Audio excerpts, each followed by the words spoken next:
Hey guys! Welcome to my channel.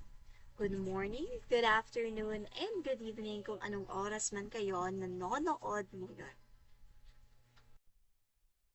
So in the quiet municipality of Pantar, Lanao del Norte, the 2007 elections were anything but ordinary. Three names stood at the center of the political stage. Norlaini Limbona, her husband Muhammad, and their rival Malik Alingan. What began as a typical local election would soon evolve into a legal battle that would define key principles in election law. It all started when Malik challenged the candidacies of both spouses. His claim was straightforward, but serious. Neither Muhammad nor Norlaini had satisfied the one-year residency requirement to run for mayor. Unang nag-file ng petition to disqualify si Malik against Muhammad. And 10 days later, yung asawa naman ni Muhammad, which is Norlaini, ang finailan ni Malik ng petition for disqualification. Faced with these challenges, Norlaini made a strategic move. So, anong ginawa niya? She withdrew her Certificate of Candidacy. Ito ay during the petition against her was still pending. At first glance, it seems like a retreat, perhaps even the end of the case against her. After all, if she was no longer a candidate, what was left to dispute? But the story didn't end there. Soon after Muhammad was officially disqualified, and in a swift turn of events, Norlaini re-entered the race, this time as a substitute of her husband, Muhammad. So, she became a substitute candidate. Possible ba to? Yes, it's possible. The Omnibus Election Code or the Batas Pambansa bilang 881, Section 77 governs the rules for substitution, stating that a candidate may only be substituted by someone from the same political party. The law allows substitution in cases of cases of death. Second is disqualification. And number 3 is withdrawal of a candidate. So in this case, since na-disqualify si Muhammad, kaya siya na-substitute ng kanyang asawa na si Norlaini. So paano naman nangyari? Ito, magkalaban sila ng kanyang asawa sa posisyon na pagkamayor ng Pantar, Lanao del Norte. By withdrawing her first candidacy, she was no longer an opposing candidate, and her subsequent nomination by her husband party allowed the substitution to proceed. So, the elections proceeded. The votes were cast, and Norlaini Limbona emerged as the winner. She took her oath. She assumed office as the mayor of Pantar, Lanao del Norte. It seemed like the controversy had been left behind. But the law had other plans. Despite her withdrawal and eventual victory, the Commission on Elections continued to hear the disqualification case against her. And in a decisive ruling, the COMELEC found her disqualified not just for failing the residency requirement but also for not being a registered voter in Pantar. Norlaini challenged this. She argued that her earlier withdrawal should have rendered the case moot. After all, how could a case proceed against a candidate that no longer existed? This issue reached the Supreme Court, and the court drew a clear line.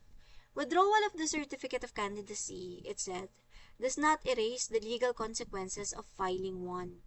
Once a candidacy is declared, it sets legal processes into motion, and processes cannot simply be undone by stepping back.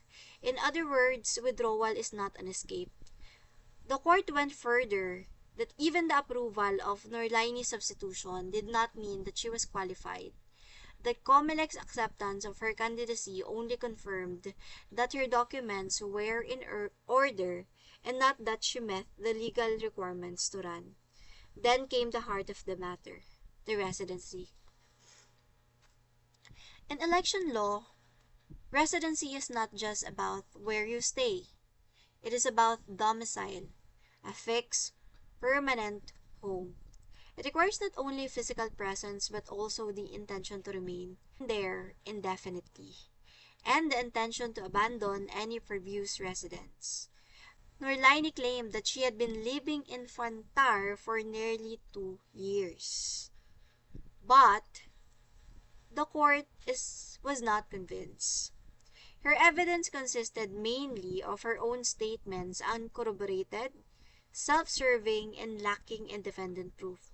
There was no clear acts showing that she had truly abandoned her former residence in Marawi City.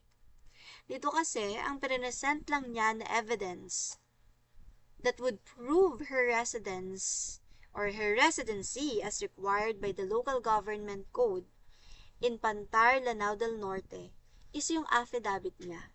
No other evidence was presented in the court. Dahil dyan, hindi na convince ang court.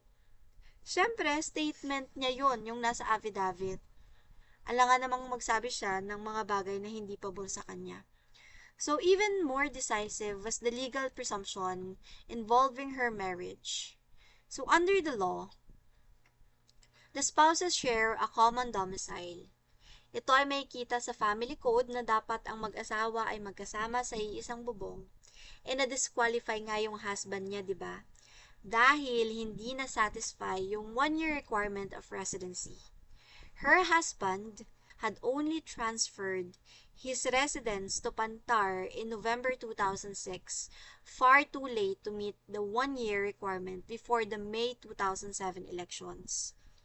Without sufficient proof of genuine change of domicile, the court concluded Norlane did not meet the residency requirement. And so, despite winning the election, she was declared disqualified.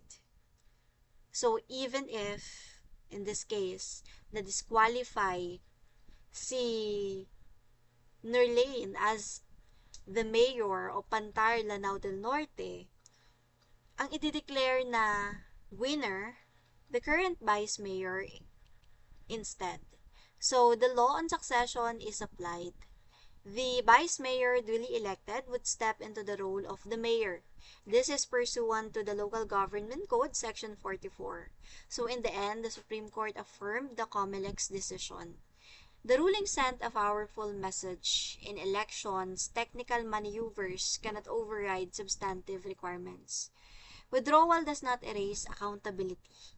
Victory does not cure ineligibility, and public office remains reserved only for those who truly meet the qualifications set by law.